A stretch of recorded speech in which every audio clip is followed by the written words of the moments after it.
Hello everyone, welcome back to our channel Journey to the Excellence. So in this video we will be studying ferrocene based polymer. तो अगर हम सबसे पहले ferrocene के structure की बात करें, so this is the structure of the ferrocene. इसमें आपको दिखेगा कि दो CP रिंग्स होती हैं. These are the two CP rings. ठीक है, इन CP रिंग. CP का क्या मतलब होता है? साइक्लोपेंटाडाइईन. क्लियर? जैसे मैं आपको लिख के बताती हूँ. This is like this. मतलब कि इसमें 5 साइड्स हैं, 1 2 3 4 एंड 5 विद 2 बॉन्ड्स. ठीक है.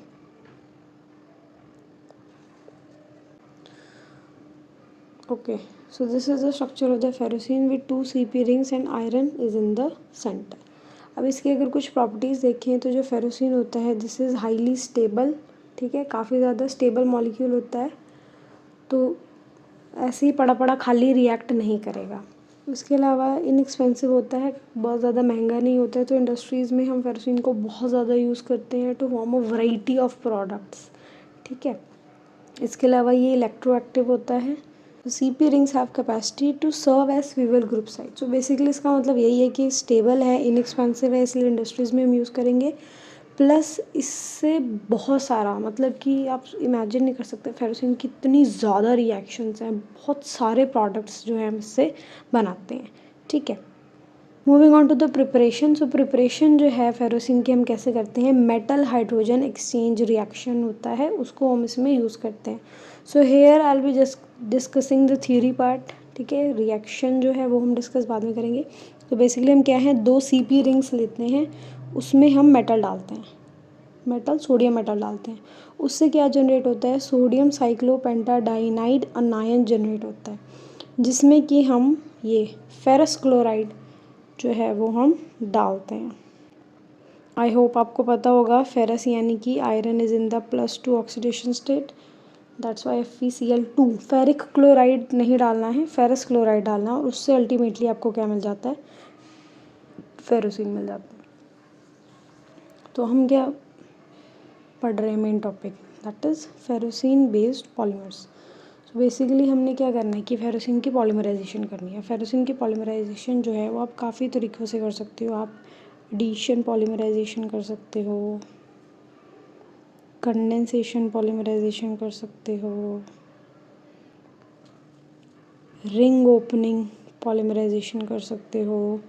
इसके अलावा we will be studying dendrimers, ferrocene dendrimers. तो ये सारी चीज़ें जो हैं हमने डिस्कस करनी है. ओके नाउ, सो जो फर्स्ट हम इसमें पढ़ने लगे हैं फेरोसिन में, मैंने आपको अभी पीछे बताया कि एडिशन, कंडेंसेशन, रिंग ओपनिंग और फेरोसिन डेंड्रीमर्स, ये 4 चीज़ें पढ़ेंगे. तो इसमें हम पहले पढ़ने लगे हैं addition polymerization. So addition polymerization में मेन जो हम एग्जांपल ले रहे हैं वो हम ले रहे हैं विनाइल फेरोसिन का. So what is vinyl ferrocene? तो देखो, फेरोसिन है सिंपल, उसके साथ क्या लगा हुआ है? विनाइल ग्रुप लगा हुआ है. I hope you know all these what is vinyl and allyl group. सी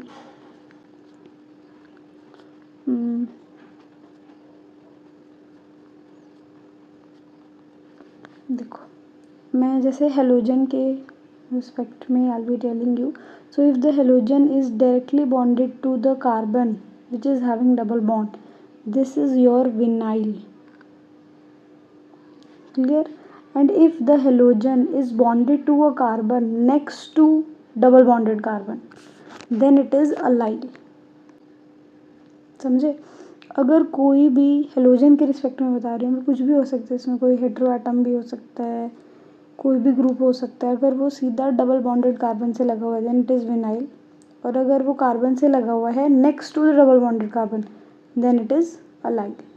तो अभी विनाइल में हम कोई हेलोजन नहीं ले रहे हैं, सिंपल हाइड्रोजन ले रहे हैं. ठीक है.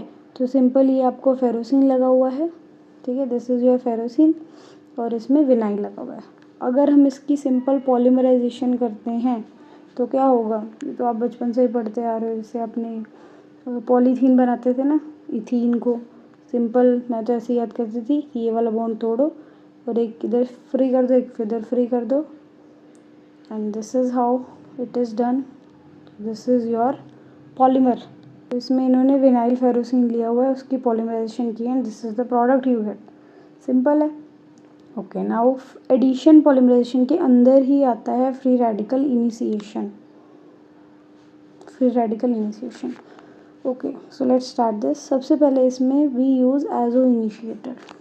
देखो, जब भी हमने फ्री रेडिकल बनाने होते हैं, so what we use is mostly हम क्या यूज़ करते हैं, पेरोक्साइड्स का यूज़ करते हैं। अगर आपने 12th क्लास में पॉलीमर वाला चैप्टर पढ़ा हो तो आप यूज़ करते थे बेंजोइल पेरोक्साइड। तो पेरोक्साइड वगैरह हम यूज़ करते हैं। फिर यहाँ क्लीवेज होती है ना, और यहाँ फ्री रेडिकल होते हैं, वो फिर आगे कार्बन के साथ जाता है, तो ये सब होता है, यूजुअली पेरोक्साइड होता है। बट यहाँ पे हम पेरोक्साइड्स का यूज़ नहीं करेंगे। क्यों नहीं करेंगे पेरोक्साइड्स का यूज़? क्योंकि यहाँ पे आपके पास क्या है, आयरन मेटल है, और ऑक्सीजन की प्रेजेंस में आयरन मेटल ऑक्सीडाइज हो सकती है ना। ये तो मैंने आपको बताया नहीं कि फेरोसिन में जो आयरन है that is in the +2 oxidation state. अगर आप पेरोक्साइड यूज़ करोगे तो उसमें ऑक्सीजन है ना, तो ऑक्सीडाइज होकर +3 ऑक्सीडेशन स्टेट में भी जा सकता है। सो इसीलिए यहाँ पे हम फ्री रेडिकल इनिशिएशन के लिए एजो इनिशिएटर्स का यूज़ करते हैं। Now we will talk about azo initiators first. Okay, so what are azo initiators? Azo initiators वो कंपाउंड्स होते हैं जिनमें कि एजो ग्रुप लगा होता है। I hope you are familiar with the word azo now. This is azo, N11N। तो इसके साथ साइड में क्या लगे होंगे, ऑर्गेनिक ग्रुप लगे होंगे। It can be same, they can be different, ठीक है। सो this is your azo initiator, ठीक है, जिसमें कि एजो ग्रुप हो, दिस इज एजो ग्रुप, और साथ में आपके 2 R ग्रुप लगे हुए हैं।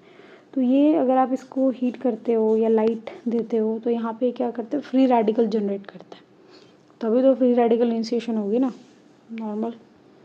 Now the next point is thermal stability. Yes, this is the very important point. You must remember this, क्योंकि आगे जब हम करेंगे ना सेशन पॉलीमर करेंगे तो वहाँ पे ये इसका एडवांटेज हो जाएगा कंडेंसेशन का।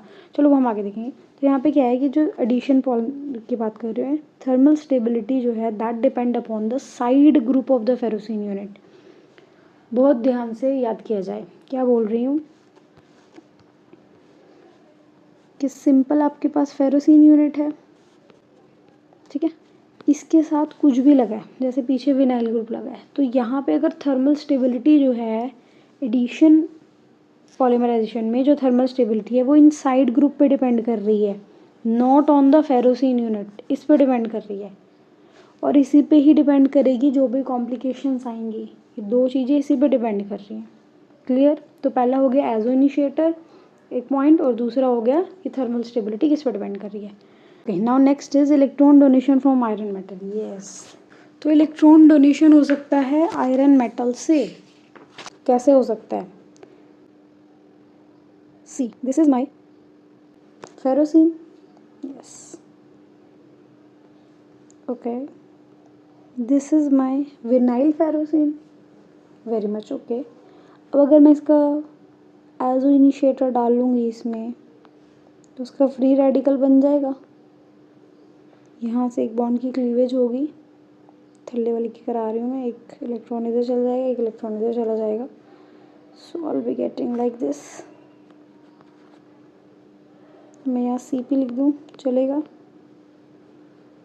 ओके, एक इलेक्ट्रॉन इसको मिलेगा। अब इसने तो क्या किया, इस इलेक्ट्रॉन को यूज़ करके एक आगे फिर रेडिकल होता है ना, रेडिकल कंबाइन करके बॉन्ड बना देते हैं, तो ऐसे इसने तो आगे बना लिया। तो basically we can remove this, but यहाँ पे ये रहा। अब ये क्या बोल रहे हैं कि हो सकता है आयरन अपना एक इलेक्ट्रॉन लूज़ कर दे और इसको दे दे, ठीक है, तो क्या बन जाएगा आगे, CP iron plus. So there is a correction here that iron will be in 3+ oxidation state here, because iron की जो oxidation state होती है वो +2 होती है in the ferrocene itself। तो यहाँ पे it will be 3+, अगर एक और इलेक्ट्रॉन ये लूज़ कर रहा है। क्लियर? एक इलेक्ट्रॉन इसने लूज़ कर दिया, किसको मिल गया, इसको। पहले समझे, पहले फ्री रेडिकल था, अब एक रेडिकल क्या मतलब, एक इलेक्ट्रॉन है, एक इलेक्ट्रॉन इसने दे दिया आयरन ने, तो 2 इलेक्ट्रॉन पेयर को हम एक बॉन्ड बोलते ही हैं, दो इलेक्ट्रॉन पेयर को हम एक बॉन्ड ही बोलते हैं, समझ रहे हो ना, समझे कि नहीं। देखो बेटा, दो इलेक्ट्रॉन या एक सिंगल बॉन्ड या एक नेगेटिव चार्ज, ये तीनों एक ही बात है, ठीक है ना। तो वही मैं बोल रही हूँ कि एक इलेक्ट्रॉन था, एक आयरन ने दे दिया तो अनायन बन गया। So this is what they are saying here कि electron donation from the iron metal. Okay now, but doesn't occur where vinyl group act as space filler. यानी कि अगर मेरे पास कुछ एग्जाम्पल हों, जैसे कि Cp iron, Cp, I hope Cp आप समझ रहे हो कि मैं साइक्लोपेंटाडाइनाइन बना रही हूँ, ठीक है। इसके साथ O, C double bond O, दिख रहा है ना, C,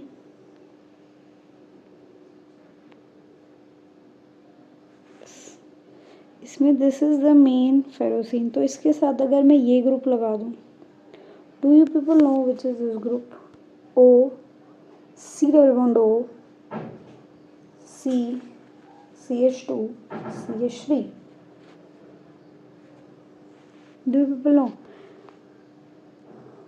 इसका नाम है फेरोसिनाइल मिथ एक्राइलेट। तो ये वाला जो ग्रुप है, this is methacrylate group. Methacrylate, एक होता है मिथाइल एक्राइलेट, फ़र्क होता है। Let me tell you that also. See अगर हो CH2 डबल बॉन्ड C, नाल H, C double bond O, OCH3, this is methyl acrylate. But अगर इस H को रिप्लेस करके CH3 लगा दूँ तो वो मिथाइल मिथ एक्राइलेट हो जाएगा। This is methyl acrylate, but अगर इस H को हटा के CH3 लगा दिया, that will be methyl myth acrylate, ठीक है। तो ये, चलो इसको रह जाने दो। बेसिकली मैं क्या बताना चाह रही हूँ कि अगर इतना बड़ा ग्रुप हो, इतना बड़ा ग्रुप है, फेरोसिन तो कहाँ ही दिख रहा है, ब्लॉक सही हो गया ना वो तो। सो इस केस में इलेक्ट्रॉन डोनेशन नहीं हो पाएगी अगर फ्री रेडिकल बनेगा। Next point is PPT। तो यूजुअली क्या होता है कि जो फेरोसिन के पॉलीमर्स बनते हैं बड़ी बड़ी लॉन्ग चेन वाले, वो प्रेसिपिटेट कर जाते हैं ऑर्गेनिक सॉल्वेंट में। तो बेसिकली वो इनसॉल्युबल होते हैं mostly in the organic solvent, ये लिखा है। बट जो ओलिगोमर्स होते हैं, जो छोटे होते हैं, दे आर समवट सॉल्युबल, जैसे कि क्लोरोफॉर्म में वो सॉल्युबल होते हैं। इसके अलावा जो विनाइल फेरोसिन है और जो फेरोसिनाइल मिथाइल मिथ एक्राइलेट है जो मैंने अभी बनाया था, this thing, and there vinyl ferrocene you can know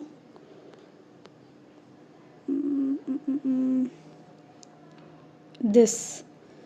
सो ये दोनों ध्यान से याद रखना, अगर इन दोनों में मैं कर देती हूँ फ्री रेडिकल कोपोलिमराइजेशन किसी के साथ भी, स्टाइरिन ले लेते हैं वैसे तो, और इसके अलावा मिथाइल मिथाइल के साथ भी, तो उससे जो पॉलीमर्स बनेंगे वो सॉल्युबल बनेंगे।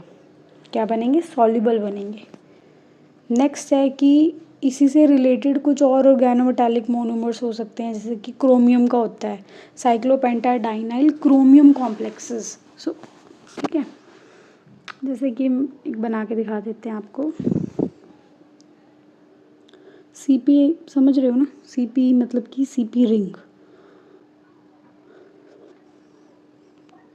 तो this is your chromium complex. तो इसमें क्रोमियम है, साइक्लोपेंटाडाइनाइल रिंग है जिसको मैंने CP लिखा है, विनाइल ग्रुप है, और साथ में दो CP रिंग नहीं है, एक CP रिंग है और 3 CO ग्रुप है, कार्बोनिल ग्रुप है। ये बेसिकली पियानो स्टूल कॉम्प्लेक्स होते हैं। तो ऐसे भी मोनोमर्स होते हैं, नॉट एज सच इम्पॉर्टेंट। उसके बाद लास्ट पॉइंट हमारा आता है कि हम हाईली प्योरीफाइड विनाइल फेरोसिन को यूज़ करके क्या कर सकते हैं, अनायनिक पॉलीमराइजेशन कर सकते हैं। उसके दो मेथड हैं, using normal butyl lithium and from the activants, ठीक है, विच आर स्टाइरीन के हो सकते हैं, जैसे हमने एग्जांपल स्टाइरीन के लेनी है, ठीक है। तो अब जिसमें सबसे पहले हम कर रहे हैं anionic polymerization using normal butyl lithium. Okay, तो पहले सिंपल आपका फेरोसिन है, विनाइल फेरोसिन है, इसमें हमने डालना है नॉर्मल ब्यूटाइल लिथियम, ठीक है। सॉल्वेंट जो हम ले रहे हैं टेट्राहाइड्रोफ्यूरान ले रहे हैं, और टेम्परेचर हम ले रहे हैं 0 degree Celsius to -70 degree Celsius, negative में है, काफ़ी कोल्ड कंडीशंस हैं। उससे क्या होगा कि ये वाला बॉन्ड आप फ्री कर दो, है ना, तो इसमें एक बॉन्ड यहाँ कर दो, एक बॉन्ड यहाँ कर दो, वही बात है, सिंपल वही चीज़ करनी है। और एक बात का खास आपने ध्यान रखना है कि CH से अटैच है द फेरोसिन यूनिट, क्लियर। तो यहाँ पे ऐसे ही हुआ है, CH CH2 और फेरोसिन यूनिट, अगला फिर दोबारा same molecule CH2 CH ferrocene unit. अब याद क्या रखना है कि इसके एक एंड पे ब्यूटाइल लग गया है और दूसरे एंड पे आपका क्या लग गया है, लिथियम लग गया है, क्लियर। अभी लिथियम माइनस Li+ क्यों लिखा है, क्योंकि आपको पता है कि मेटल के साथ जो होती हैं इंट्रैक्शंस होती हैं या बॉन्ड होता है वो आयनिक बॉन्ड होता है। जैसे आपका NaCl होता तो बॉन्ड ही है, बट क्योंकि आयनिक बॉन्ड होता है तो हम ऐसे लिख देते हैं ना Na+Cl-, जस्ट इसीलिए यहाँ पे लिखा है, ओके। उसके बाद हमने इसमें क्या डाला, स्टाइरीन डाला। आई hope you all know styrene. Let me draw, एक बेंजीन रिंग है, उसके ऊपर CH डबल बॉन्ड CH2 लगा दो, बेसिकली विनाइल ग्रुप लगा दो। सो दिस इज़ योर स्टाइरीन। तो जब हमने इसमें ये डालेंगे ना तो आपका डाइब्लॉक कोपॉलीमर मिलेगा। स्ट्रक्चर ऐसा सच नहीं बताया है, ठीक है। उसके बाद क्या आता है कि हम एक्टिवेंट्स को भी यूज़ कर सकते हैं। एक्टिवेंट्स कहाँ से आ जाएंगे, एक्टिवेंट्स ऑफ द पॉलीस्टाइरीन के एक्टिवेंट्स को हम यूज़ कर सकते हैं, या पॉलीमिथाइल मिथाइक्राइलेट के भी यूज़ कर सकते हैं, जिससे आपको फर्दर डाइब्लॉक और ट्राइब्लॉक कोपॉलीमर मिलेंगे। तो this is the anionic polymerization using free radical activants of the styrene. तो यहाँ पे सबसे पहले ये देखें कि ये स्टाइरीन लिया हुआ है, ठीक है। इसमें जो ये चीज़ थी एक बॉन्ड, इस बॉन्ड को इन्होंने एज अ नेगेटिव चार्ज लिखा हुआ है on the whole of the styrene, ठीक है। आपको समझ आ गया, दिस नेगेटिव चार्ज जस्टिफाइड।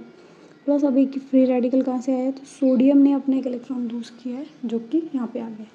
तो ये स्पीशीज जब दो कंबाइन हो रही हैं तो कुछ इस तरीके का प्रोडक्ट आपको दे रही हैं, ठीक है। ईजी है कि बस CH2 ने बॉन्ड बना लिया है यूजिंग दैट फ्री रेडिकल। एक माइनस चार्ज एक फ्री रेडिकल है ना, और यहाँ पे माइनस चार्ज इधर भी है इधर भी है दोनों पे, और उसके साथ में सिंपल Na+ लगा हुआ।